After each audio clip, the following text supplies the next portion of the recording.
Bonsoir et bienvenue à tous. Toutes nos excuses pour ce retard observé au démarrage de ce journal. Au sommaire de l'actualité de ce dimanche et demain, le 3e sommet du Forum sur la coopération sino-africaine à Beijing. Mais déjà, le Cameroun fait sa moisson. 3 nouveaux accords de coopération avec l'Empire du Milieu étaient signés ce dimanche. Reportage à suivre dans un instant avec nos envoyés spéciaux sur place. Rentrée scolaire 2018, coup d'envoi demain lundi 3 septembre sur l'étendue du territoire national. Ce dimanche était jour de rentrée dans les internats. Nous ouvrons les préparatifs.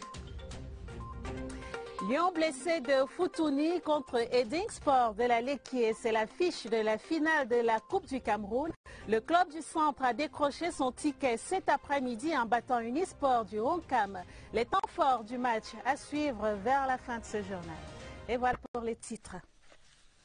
Merci d'être avec nous. Forum sur la coopération sino-africaine. Demain, le grand jour. La cérémonie solennelle d'ouverture des travaux va se dérouler à Beijing en présence d'une 50aine de chefs d'État et de gouvernement, parmi lesquels le président de la République, Paul Biya. En marge des préparatifs de ce forum, le ministre camerounais des Relations extérieures a signé ce jour à Beijing 3 nouveaux accords de coopération, des accords qui donneront un coup d'accélérateur au développement de notre pays. Envoyé spécial de la CRTV à Beijing, Yves-Marc Mediou. L'ambassade du Cameroun à Beijing, resplendissante de ses éclatantes couleurs jaune et blanche, en plein cœur de l'un des quartiers résidentiels de la capitale de la République populaire de Chine.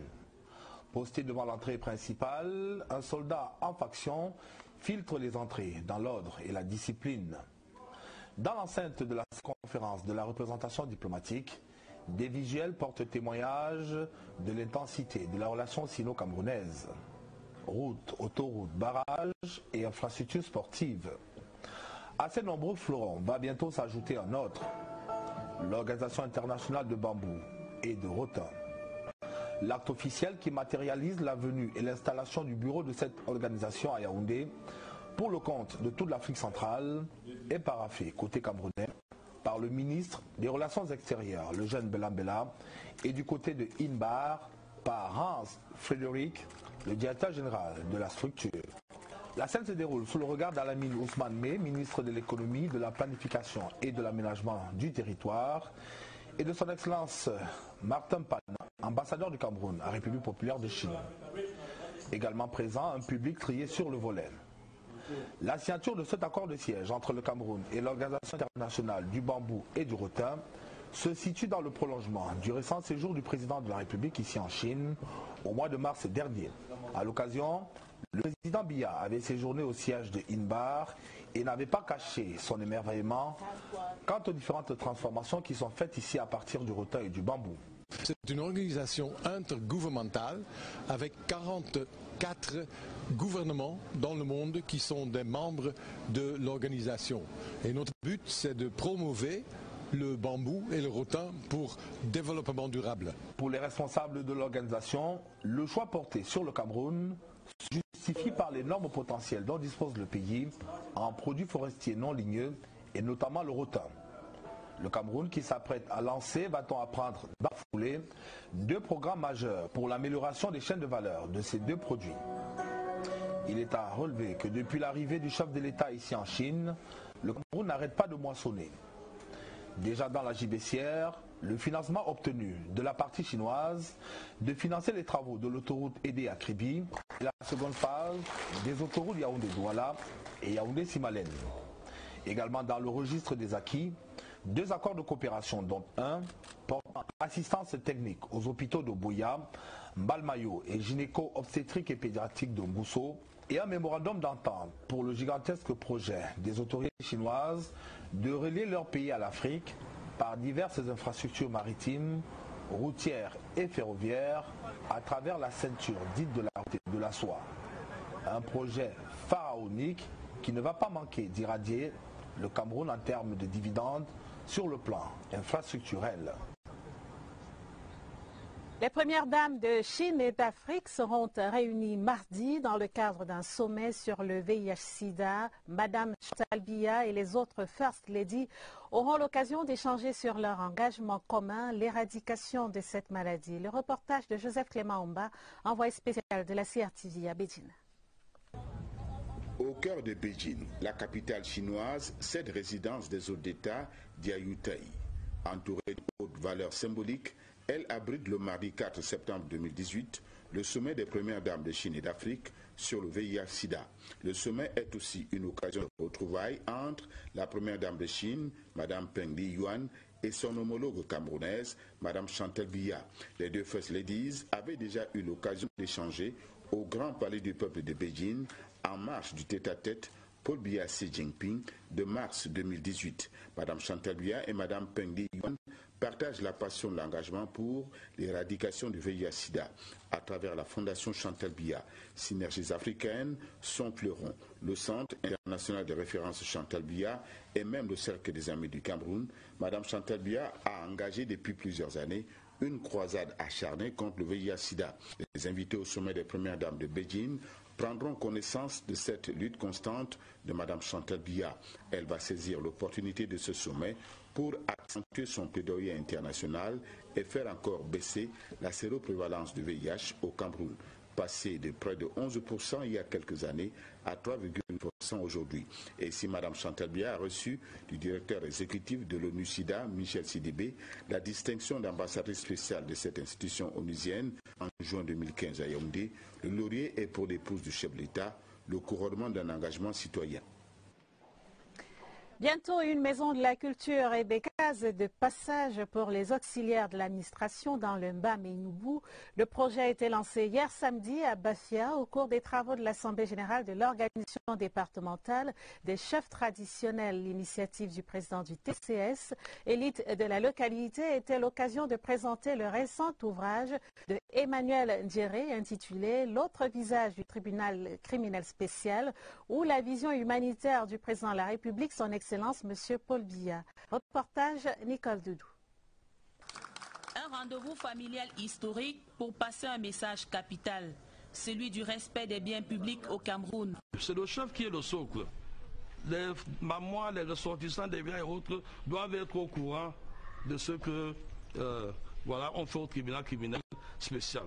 En distribuant son tout récent livre aux chefs traditionnels du Mbam-et-Inoubou, le président du TCS, Emmanuel Ndjéré, explique en près de 30 minutes de prise de parole le rôle de bon relais que doit jouer l'autorité traditionnelle pour les missions d'intérêt général. Mobilisation impressionnante pour la toute première fois à Bafia des auxiliaires de l'administration. Nous sommes dans une société où les mœurs se sont suffisamment dégradées.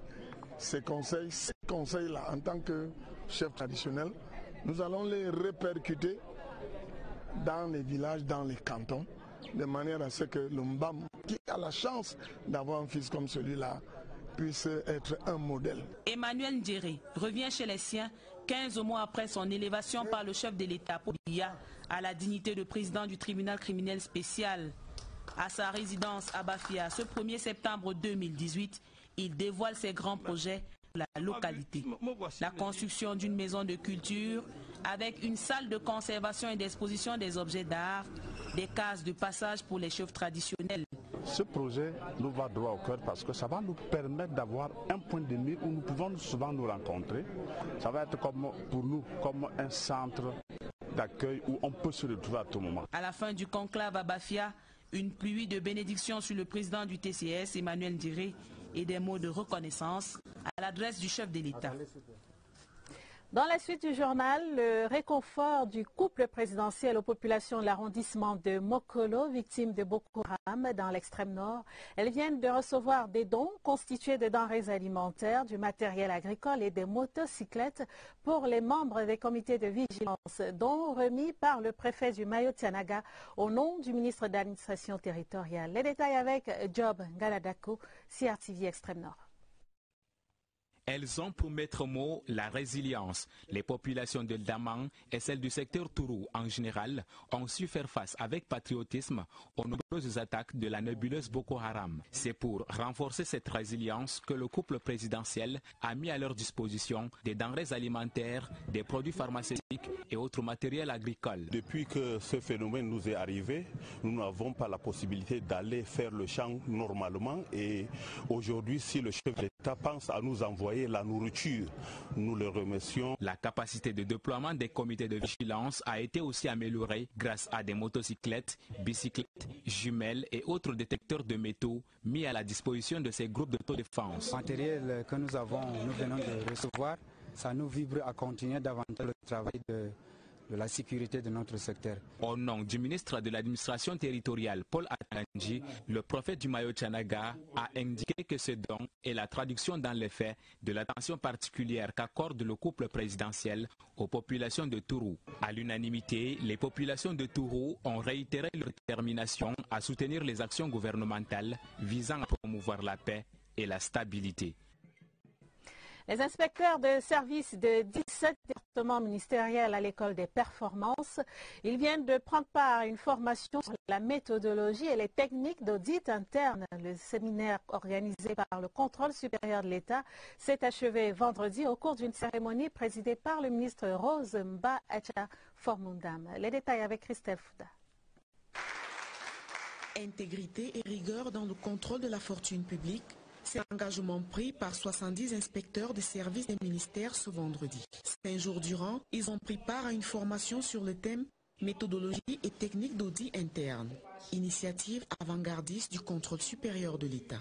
Je suis venu les féliciter. Ils sont mieux et bien outillés maintenant pour aller faire leur travail de vérification. 12 modules de formation dense en enseignement, recyclage à point nommé pour les participants. La satisfaction, elle est totale. Nous avons intégré de nouvelles postures en tant qu'auditeurs qui devaient donner de la crédibilité et de la pertinence aux travaux. Après les parchemins, la mise en garde reste cependant le ministre. Il ne suffit pas d'assister à la télé de formation, il faut aller mettre ça en œuvre.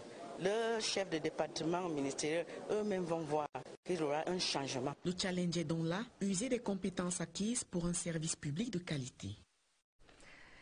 L'actualité en économie en perspective, Douala, la capitale économique, abrite dès lundi 3 septembre la 8e réunion du secrétariat technique du PREF-CEMAC, le programme des réformes économiques et financières mises sur pied à l'issue du sommet extraordinaire des chefs d'État de la sous-région. C'était en décembre 2016.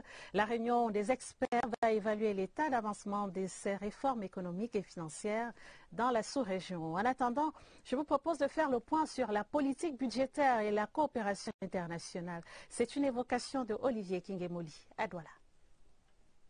Au titre de la politique budgétaire, une innovation est d'ores et déjà en cours. Elle porte sur la surveillance multilatérale axée sur la viabilité budgétaire. Il est question ici de révéler à quel point du pourcentage du produit intérieur brut un État devrait être amené à faire croître annuellement son stock de la dette publique afin de hisser sur une trajectoire soutenable le rythme d'accumulation de la dette. La réforme sur la politique budgétaire, au regard de la nouvelle dynamique qu'impose la surveillance multilatérale, induit aussi la notion de solde budgétaire de référence, SBR. Le respect de ce critère par un pays dans le temps lui permettra de se constituer des marges de manœuvre suffisantes pour faire face aux périodes de conjoncture morose. Pour ce qui est de la coopération internationale, il faut simplement rappeler que sous l'emprise du PREF, les pays membres de la CEMAC devraient se mettre en relation avec le FMI sous facilité élargie de crédit. Pour ceux des 4 pays qui y sont déjà, ils bénéficient des appuis financiers de la Banque mondiale, de l'Union européenne, de la BAD et de l'AFD, entre autres. Un chapitre auquel n'ont toujours pas souscrit le Congo et la Guinée équatoriale. Demain, 3 septembre, est jour de rentrée pour les millions d'élèves du primaire et du secondaire au Cameroun. En attendant la reprise effective des cours, les internats ont repris vie ce dimanche avec le retour de leurs pensionnaires pour le compte de la nouvelle année scolaire. Et parmi ces élèves, il y a des nouveaux qui, pour la première fois, font l'expérience de l'internat, un nouveau mode de vie et un nouveau cadre avec lesquels ces bleus ont souvent du mal à s'accommoder les premiers jours. Notre reporter Laurence Okalia s'est glissé parmi ses élèves pour vivre les premières heures de l'année scolaire 2018-2019 dans un internat. Terminus, tout le monde descend. C'est officiellement la fin de 3 mois de voyage entre plaisir, sommeil et jeu pour ces pensionnaires. Un dimanche de rentrée scolaire, c'est assez lourd, mais le style internat oblige. S'il oblige aussi de ramener plus que des livres et des cahiers, cela doit néanmoins passer au scanner. Les parents amènent l'arachide dans le bouteille qu'on peut casser et blesser un enfant avec. Non, on refuse. Il faut emballer ça dans un plastique. Les choses comme le mayonnaise, le reste, on accepte même le sardine, on n'accepte pas. Tout doit donc être bien régulé pour un bon séjour. Cela passe aussi par le dodo. On veut que tous les parents partent au dortoir. Voilà où les enfants doivent habiter parce que c'est bien équipé, c'est bien arrangé. La gastro et surtout les cours. Et hors de question de se faire la malle, l'administration a pris toutes les dispositions nécessaires. Ludovic découvrira ce nouveau mode de vie. 9 mois, loin du cocon familial. Non, ça ne sera pas facile, mais je vais faire tout pour m'adapter. Il y a intérêt. Les parents espèrent que ce changement de rythme soit un plus à son éducation. On s'est battu pour pouvoir trouver les moyens d'inscrire l'enfant dans un cadre aussi spacieux comme celui-ci. Comme le souhait de tout un parent, c'est pour qu'il finisse l'année en beauté. Seule la fin d'année scolaire nous le dira. Pour l'heure, il est temps de couper le cordon pour quelques mois. Une rentrée scolaire sous de bons auspices dans le sud-ouest pour 1300 élèves et étudiants. Ils viennent de recevoir des bourses et des manuels scolaires d'une valeur de 25 millions de francs CFA, dont de la commune de Boya. Parents et bénéficiaires ont en retour fait la promesse de se rendre tous à l'école demain lundi. Reportage Charles Lebon-Nuesso à Boya.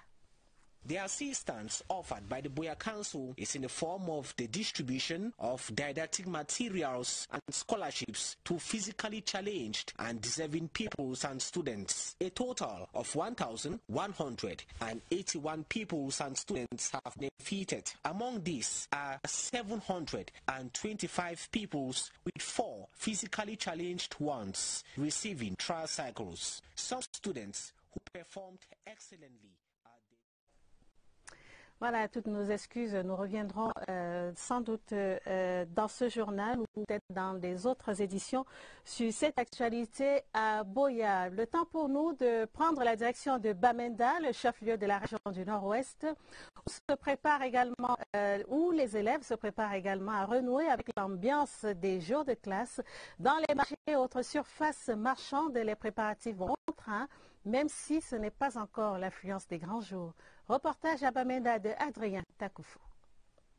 Ici, à la commerciale avenue de Bamenda, quelques parents au niveau des librairies de Poto achètent des livres pour leurs enfants. Ce n'est pas encore la grande affluence dans tous ces points de vente, mais les vendeurs espèrent avoir beaucoup de clients dès le 3 septembre, jour de rentrée scolaire. Parce que je n'ai pas vendu. Je vais venir ici aujourd'hui pour commencer le marché. Les jours à venir, les choses vont changer. À partir de lundi, il y sera le marché. Ailleurs, dans d'autres librairies, certains livres sont déjà disponibles et les parents d'élèves y vont provisionner. Ici, là, il y a déjà les majeurs qui sont déjà arrivés. Pour les autres livres en français, les parents viennent déjà demander avec les listes. Avec tout ce qui est mis en place pour la préparation de la rentrée scolaire, les habitants de Bamenda sont optimistes pour une reprise effective des cours le 3 septembre prochain. Alors, je vous le disais tout à l'heure, une rentrée scolaire sous de bons auspices dans le sud-ouest pour 1300 élèves et étudiants. Ils viennent de recevoir des bourses et des manuels scolaires, dont une valeur de 25 millions de francs CFA de la commune de Boya. Parents et bénéficiaires ont en retour fait la promesse de se rendre tous à l'école demain lundi. Reportage Charles Lebon-Nuesso à Boya. de Boya et ses partenaires viennent de marquer d'un soir particulier leur participation aux actions régaliennes pour accompagner les pouvoirs publics avec l'octroi des bourses, des manuels scolaires et des primes d'un montant de 25 millions de francs CFA à 1300 élèves et étudiants de la région du Sud-Ouest.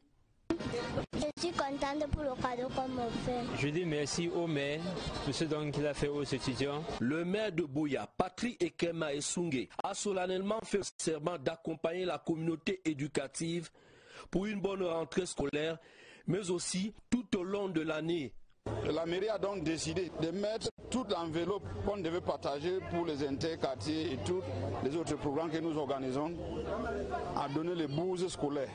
On a aussi ajouté les enfants de nos forces de défense qui ont trouvé les morts à défendre l'image de notre pays. À côté du renforcement des mesures sécuritaires et de l'assurance du gouverneur Bernard Okalia Bilay, la municipalité de Boya vient de suspendre le transport par motocycle sur l'étendue de la municipalité pour éviter toute infiltration des personnes malveillantes. Le coup d'envoi de la rentrée scolaire 2018 sera donné demain à Mora, dans l'extrême nord, par la ministre des Enseignements secondaires. Pauline Nalova-Lyonga, déjà sur place à une séance de travail avec les responsables des enseignements secondaires de la région. Les détails avec Mal Moussa, le doublesse, CRTV Extrême Nord. Le lycée technique de Marois, mal loti en matière d'infrastructure, est désormais servi. Dans ces bâtiments, dont la finition n'est qu'une question de semaines, travailleront les personnels administratifs. Les élèves n'ont pas oublié, des blocs de salles de classe sont en construction à leur profit. Il faut donc rattraper le retard, a dit Nalova Lyonga aux entreprises. Les clés de ces bâtiments étaient attendues depuis février 2018. Au cours de la séance de travail, ici, dans la salle de réunion du lycée classique et moderne de Marois, le professeur Lova s'est intéressé au faible taux de réussite de l'extrême nord aux examens officiels.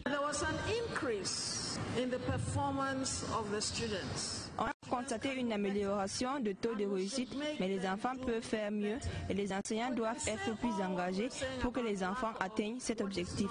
Il y a les difficultés bien sûr, mais il faut les surmonter. Le relèvement du taux de réussite de cette année se fera avec la contribution des lycées de Limani, de Kerawa et des CS de Ashigashia et des Elevettes qui vont vivre pour la première fois depuis 4 ans l'ambiance de la rentrée scolaire ce lundi 3 septembre 2018.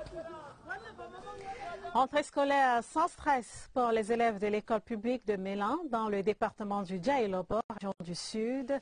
Ces élèves viennent de recevoir un don de matériel didactique et autres fournitures scolaires gracieusement offerts par un fils du village. Carmen Blé revient de Mélan. Rentrée scolaire assurée pour ces élèves de l'école publique de Mélan, un village de l'arrondissement de Meyomessi, département du Djaïlobo, région du Sud. Ils reçoivent ici le paquet minimum offert gracieusement par un fils de la localité. Ce qu'on a fait aujourd'hui pour nos petits frères, pour nos enfants, c'est pour que demain ou après-demain, et aussi, quand ils seront comme nous, et plus que nous, puissent faire également. J'ai été interpellé plusieurs fois par les parents. Les parents sont vraiment pauvres parce que pas beaucoup de moyens pour essayer de subvenir aux besoins des enfants, notamment les inscriptions, les cahiers et toute autre chose. Des présents appréciés à leur juste valeur. Il faut louer, il faut acclamer un tel élan de cœur. Vraiment, la joie est grande. Je me sens contente parce que tonton Nicole nous aide beaucoup. Il nous a donné les cahiers, les fournitures scolaires et moi, candidate, je promets le résultat. En plus des fournitures, leur école aussi a pris un coup de neuf. De nouveaux bâtiments sont sortis de terre. La page d'une maison du village faisant office de salle de classe est désormais tournée. Encore un mort sur nos routes. Hier soir, peu avant 23 h, une dame d'une soixantaine d'années a été percutée par un grumier au lieu d'y descendre de van. Alertés, les éléments de la police et de la gendarmerie sont descendus sur les lieux pour les constats d'usage. L'excès de vitesse est mis en cause. Le corps de la victime, identifié comme Madeleine Temgoa, a été remis à la famille. La suite des formalités qui s'imposent en pareilles circonstances. La Cameroun Radio Television, la CRTV, fait elle aussi sa rentrée demain lundi 3 septembre. L'événement sera marqué par une nouvelle matinale, Cameroun Daylight.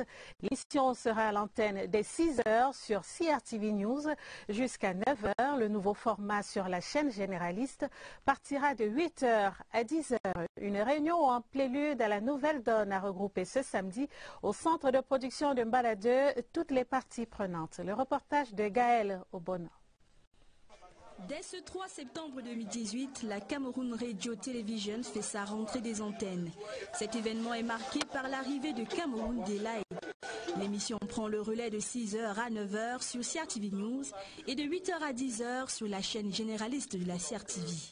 Cameroun Daylight, la nouvelle matinale se propose de saisir le ton de l'actualité qui s'accélère avec les présidentielles 2018, entre autres. Cameroun Daylight, c'est le nouveau bébé de la CRTV et de CRTV News. Et puis la particularité de cette émission, c'est que c'est une émission qui sera bilingue, matinale d'information. Ça ne sera pas du divertissement. On aura des chroniqueurs qui vont venir sur le plateau pour parler d'un sujet bien précis. D'ailleurs, toute l'équipe technique et les responsables de ce nouveau programme étaient en réunion de préparation ce samedi 31 août au studio 1 de la CRTV en Mbaladeu. Question de peaufiner les derniers détails. Rendez-vous est donc pris pour lundi pour Cameroun Daylight. L'éthique et le civisme dans la production audiovisuelle, c'est le thème d'une conférence que vient d'animer le docteur Daniel Roger Ngwangele à l'Institut de formation de conservation du patrimoine audiovisuel, IFCPA. Le spécialiste en sciences de l'éducation a insisté sur les conséquences de la diffusion des images choquantes sur la population. Les détails avec Étienne Pascal Azegui. Le choix des plans et des images doit respecter l'éthique et le civisme dans la production audiovisuelle. Le spécialiste en sciences de l'éducation qui le soutient, devant les étudiants de l'Institut de formation et de conservation du patrimoine audiovisuel de la CRTV, part d'un constat. Autant nous en avons qui sont beaucoup respectés, je ne voudrais pas dire au mépris des règles éthiques et de morale, font dans le sensationnalisme et produisent des images parfois montées juste pour choquer l'opinion. La responsabilité des opérateurs de prise de vue et de prise de son est engagée dans les dérives audiovisuelles. Il était question de leur faire savoir qu'effectivement, sur le terrain, ils vont rencontrer un ensemble de situations qui appellent qu'ils aient un sens élevé du civisme. Les étudiants de l'IFCPA, de la CRTV, prennent des notes afin de prêcher par le bon exemple une fois en activité. Le réalisateur doit toujours penser aux différents plans qu'il va choisir et surtout que ces plans soient en respect de l'éthique et surtout des règles civiques et de la morale. Le conférencier reconnaît néanmoins que le choix des images est parfois tributaire de la ligne éditoriale de chaque média. La renaissance du petit séminaire pensé par ces anciens réunis au sein de l'amicale, ils ont procédé hier samedi à la relance de leurs activités dans l'optique de redonner un nouveau souffle à l'institution qui a façonné plusieurs personnalités jusqu'au sommet de l'État. La rencontre a porté le professeur Paul Célestin Dembiyembe à la tête de l'amicale des anciens pour la renaissance du petit séminaire d'Akono. C'était en présence de Monseigneur Jean Barga et du ministre Henri Eyébéa ici. Christian Bachigane pour les détails. Ils sont tous là, ou presque tous. Ces anciens du séminaire d'Akono devenus aujourd'hui des hommes accomplis. Ils embauchent les trompettes de l'unité ce jour autour de l'accompagnement de l'Église catholique romaine. Modèle de formation, en particulier ils rendent hommage au séminaire d'Akono, creuset de formation qui a bâti tant de destins, orienter des trajectoires, affirmer des vocations. Nous sommes ce que nous sommes grâce au petit séminaire d'Akono. il est précieux pour notre pays. Vous savez bien que le président de la République est un ancien du séminaire d'Akono. Ils étaient réunis ce jour à l'effet d'adopter le statut de l'amicale des anciens pour la renaissance du séminaire Saint-Joseph d'Akono, l'installation du bureau exécutif, la contribution de cette association au chantier en cours au séminaire d'Akono, avec la bénédiction de Monseigneur Jean Barga, archevêque métropolitain de Yaoundé. Le projet de retour à Kana est un projet porteur. Avec des parcours singuliers et flamboyants à diverses fortunes, le bon cru sorti de l'écurie d'Akono irradie aujourd'hui toutes les artères de la République grâce à son esprit, sa rigueur, ses infrastructures, ses hommes et femmes qui ont jeté les fondements de plusieurs générations de réussite massive. Akono, dans la fièvre de la résilience, va vivre cette année la réhabilitation de la cathédrale Notre-Dame des Sept Douleurs et la réouverture du séminaire d'Akono 56 ans après. Hadj 2018, le premier contingent des pèlerins camerounais est de retour de la terre sainte de l'islam. À leur arrivée à l'aéroport international de Garoua, ils étaient accueillis par le secrétaire général des services du gouverneur du Nord. Reportage Claver Pascal Nanga à Garoua. C'est avec le sentiment du devoir religieux accompli que les 314 pèlerins de cette première vague de retour du Hadj 2018 ont foulé le tarmac de l'aéroport international de Garoua. Ces serviteurs d'Allah ont, au cours de leur séjour en Terre Sainte, élevé des prières vers le ciel pour la paix au Cameroun. Nous avons concentré nos prières pour demander au Créateur de nous apporter le maximum de tranquillité et de calme possible. Ces pèlerins se félicitent surtout de la bonne organisation de cette édition. Nous remercions vraiment le président de la République qui nous a aussi beaucoup aidé pour le bon déroulement de ce pèlerinage. Nous avons réussi à faire tous les rites du Hajj sans couac. Il n'y a pas eu de décès dans notre délégation. Nous remarquons déjà la satisfaction des pèlerins ainsi que leur remerciement à l'attention du chef de l'État. Nous avons simplement l'espérance que la foi se fasse chère. Ceux qui sont allés faire la porte des fruits pour la paix du pays.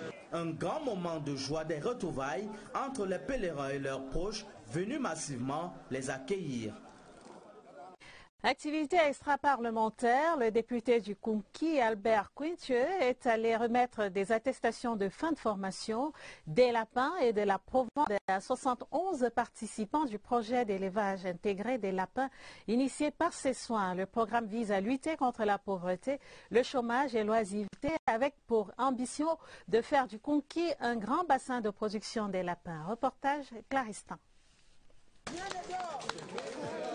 Leur choix était à peine contenu ce jour. En plus de leur parchemin, les 71 participants à la formation en élevage de lapins ont reçu des lapines croisées et de la provende, en présence d'un parterre de personnalités, au premier rang desquelles Antoinette Zongo, le préfet du Kunki, véritable soutien à toutes les actions de développement initiées ici par l'honorable Albert Quintieux.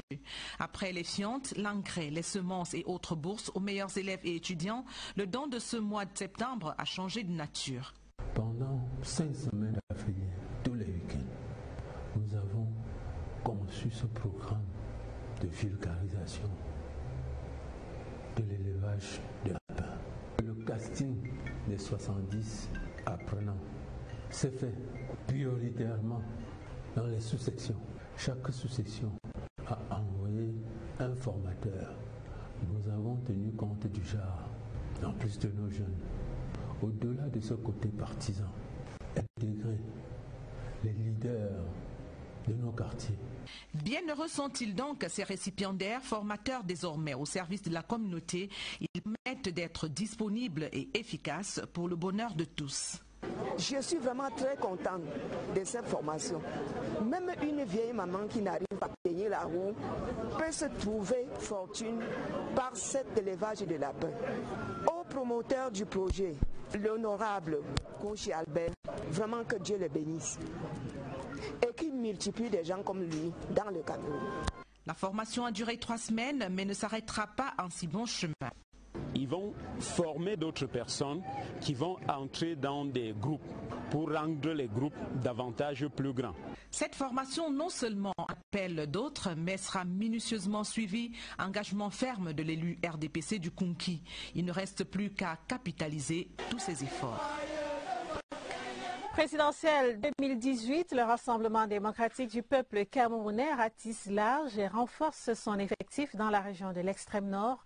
Quelques semaines du lancement officiel de la campagne présidentielle, une centaine de militants du PURS et du Front populaire pour le développement ont rallié les rangs du RDPC.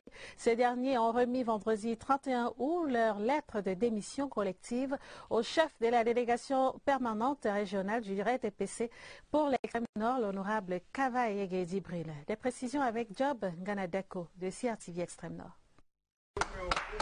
Ils ont remis leur lettre de démission collective au chef de la délégation permanente régionale du RDPC pour l'extrême nord. Les désormais ex-militants du PURS et du Front populaire pour le développement, porte-flambeau du mouvement Naou, disent avoir compris que le RDPC est le parti qui incarne le mieux leur vision. Nous avons compris que s'il y a un peu d'amatisme devant nous autres qui faisons la politique depuis plus de 20 ans, nous avons le discernement. Face à ce défi sécuritaire que le Cameroun est appelé à relever, il fallait mieux se rapprocher. Tout en les félicitant, le chef de la délégation permanente régionale du RDPC les invite à aller à la conquête des militants des autres partis pour réserver une victoire écrasante à leur champion, le président Paul Biya, le 7 octobre prochain. La maison RDPC est tellement grande. La porte est ouverte à tout le monde. Même si tout le Cameroun venait au RDPC, il y aurait toujours de la place pour les militants. Séance tenante, des t-shirts à l'effigie du président national du Rassemblement démocratique du peuple camerounais ont été remis à ces nouveaux militants. L'honorable Kavaye Djibril a demandé au président des sections concernées d'insérer ces jeunes militants le moment venu dans les équipes de campagne. Les populations de Niabizane dans le sud promettent un vote à 100% à leur candidat Paul Biya le 7 octobre prochain. Engagement réitéré au cours du grand meeting de remerciement au chef de l'État pour la réalisation de deux grands projets, la construction de la route Niabizane-Meilleur Centre et le barrage hydroélectrique de Menvele, des projets qui ont changé considérablement le quotidien des riverains. Le compte rendu de Georges Ndi, CRTV Sud. Un rassemblement populaire sur ce bitume flambant neuf. Le tronçon routier Niabizane-Meilleur Centre a changé leur vie. L'une des raisons de cette grande mobilisation des fils et filles du canton Vaille-Ouest qui expriment leur gratitude à l'endroit de l'homme des grandes réalisations, Paul Biya. Quand on sortait d'ici, on sortait couvert de poussière. Les populations peuvent maintenant aller vendre leurs produits au niveau des boulevards, au niveau d'autres contrées. Autre raison et pas des moindres, ce méga projet, le barrage hydroélectrique de Menvele, 211 MW, prêt à être utilisé, illumine déjà le quotidien de ces populations qui promettent à leur tour un vote à 100% de leur candidat le 7 octobre prochain. Le but des populations, c'est de lui dire merci. Les populations du canton Vaille-Ouest apporte un soutien sans faille au chef de l'État. À Niabizane, les réalisations de l'homme du 6 novembre parlent mieux que les mots et les populations ne restent pas sourdes à cet appel du destin et promettent de faire montre de gratitude le jour dit. Fin ce week-end, dans la région de l'Est, des rencontres familiales et fraternelles. La caravane conduite par le ministre Joseph Lé en compagnie du secrétaire d'État aux Travaux publics, Armand Diodom, a tenu un meeting en Ban dans le département de la KDI. Là-bas, comme dans toutes les autres localités de la région de l'Est, les populations, forces vives et militants promettent un vote à 100% au candidat Paul Biya le 7 octobre prochain. Reportage Stéphane Dikam, CRTV Est. C'est chose faite. La KDI, comme les autres départements de la région de l'Est, a reçu la caravane des rencontres familiales et fraternelles.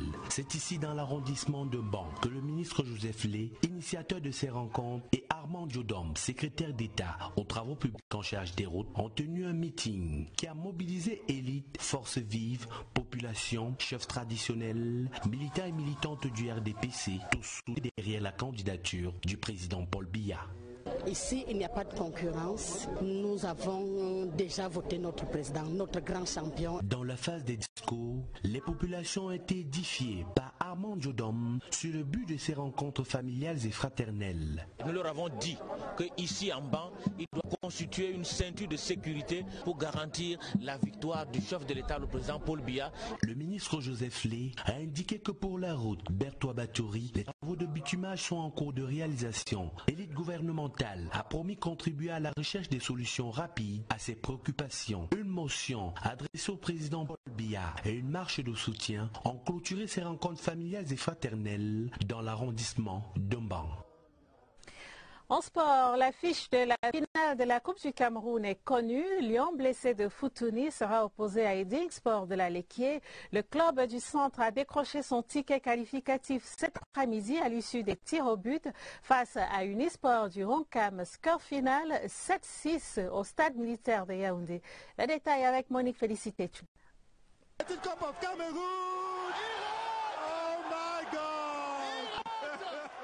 Interminable séance de tir au but, 12 au total remportés par Eding FC grâce à ce raté de Unisport du Roncam.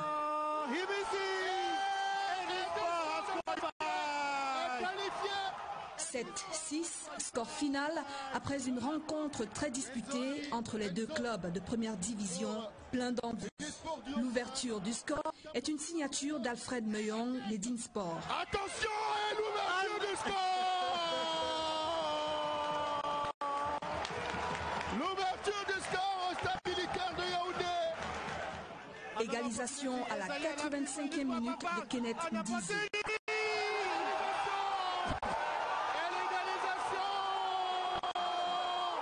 La veille, même scénario, Lyon blessé accédait en finale en remportant le duel face à la Panthère au tir au but. L'affiche de la finale 2018 de la Coupe du Cameroun, c'est donc Lyon blessé de Foutouni et Eding Sport de la Lequier.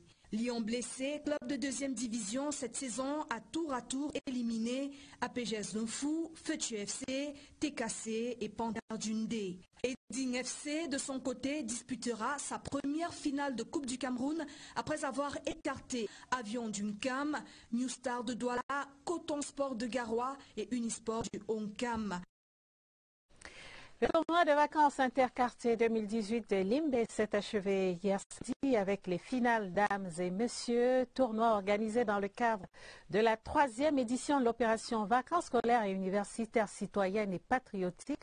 La cérémonie de clôture des activités groupées au lancement régional des financements des bénéficiaires du plan spécial triennal jeunes était présidée par le ministre de la Jeunesse Mounouna Foutou. Reportage Roger Samakiporo, CRTV Sud-Ouest. L'édition 2018 du tournoi interquartier de football de Limbe a permis à la jeunesse de la ville balnéaire de célébrer le vivre ensemble. La finale de cette 10e édition réservée aux hommes a mis aux prises Botaport en blanc et Nguemenu Layout en orange. Les deux formations vont se séparer à l'issue d'une séance de tir au but.